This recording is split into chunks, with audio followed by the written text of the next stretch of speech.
Assalamualaikum warahmatullahi wabarakatuh. Halo teman-teman, kembali lagi di channel Muslim Creator Class. Kembali lagi bersama saya Izan Sadida. Di video kali ini kita akan membahas mengenai 4 langkah awal belajar desain grafis. Jadi, langkah awal apa yang harus kita lakukan ketika kita mau belajar desain grafis dari nol, teman-teman. Nah, ini langkah pertama. Yang pertama kita harus memahami fikih desain grafis terlebih dahulu. Seperti yang kita ketahui, fikih desain grafis itu ada beberapa, teman-teman. Secara maknanya sendiri, fikih itu adalah hukum-hukum yang berkaitan dengan praktikal dalam suatu hal gitu ya. Kalau misalkan di sini kita membahas mengenai desain grafis, berarti hukum-hukum seperti apa yang harus kita pahami ketika kita belajar desain grafis. Dan itu mencakup praktikal dan teknis gitu ya. Jadi apa aja yang boleh kita lakukan dan apa aja yang nggak boleh kita lakukan. Yang pertama, tidak boleh menggambar makhluk bernyawa, teman-teman. Di sini, makhluk bernyawa yang dimaksud adalah makhluk yang ada wajahnya, teman-teman. Di sini kita harus highlight terlebih dahulu tentang gambar dan foto ya. Di sini konteksnya adalah gambar, teman-teman, jadi bukan foto.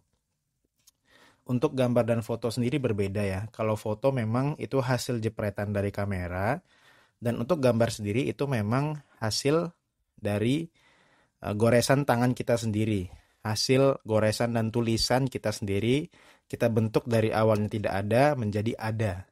Jadi goresan-goresan itulah yang membentuk sebuah gambar gitu ya. Nah, suatu gambar bisa dikatakan makhluk bernyawa jika ia memiliki wajah secara utuh, teman-teman. Jadi di sini perlu kita informasikan dan perlu kita highlight bahwasannya di dalam syariat Islam kita tidak boleh untuk menggambar makhluk bernyawa lengkap dengan wajahnya secara utuh. Fikihnya harus dihilangkan gambar wajahnya, kemudian kita bisa menggunakan gambar tersebut. Ini yang pertama. Yang kedua adalah kita tidak boleh untuk menampilkan aurat, teman-teman. Aurat di sini bukan hanya wanita, namun juga pria ya, teman-teman ya.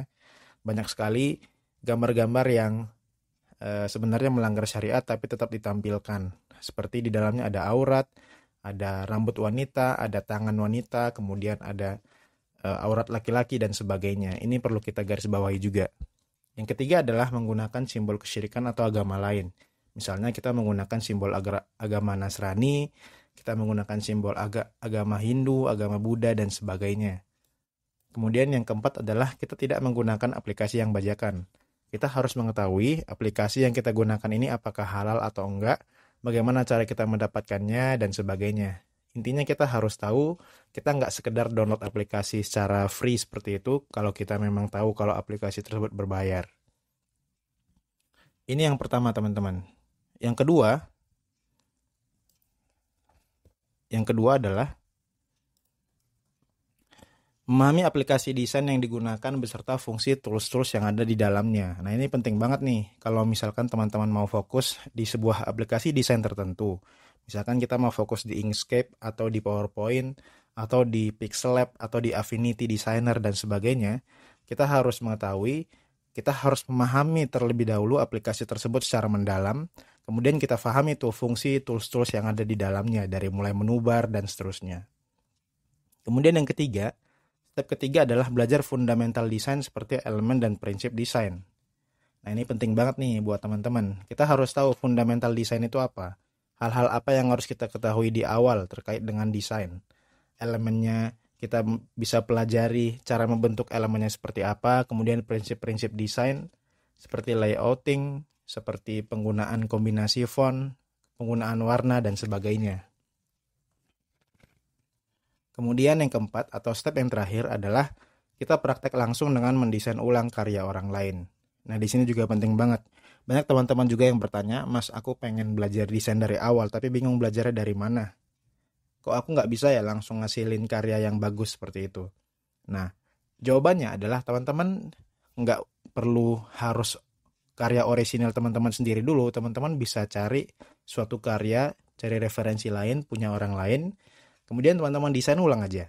Kemudian kita ATM atau amati, tiru, dan modifikasi. Dengan begitu kita akan semakin menambah referensi.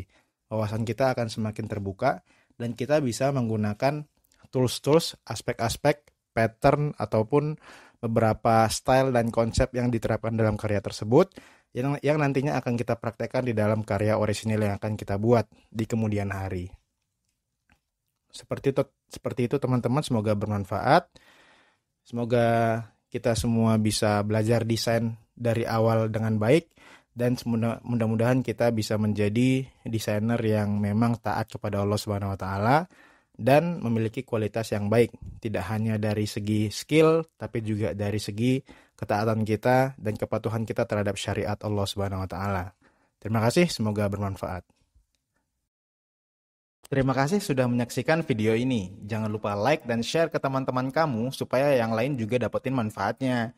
Klik tombol subscribe dan tombol lonceng untuk mendapatkan notifikasi video terbaru dari Muslim Creator Class. Be creative and productive.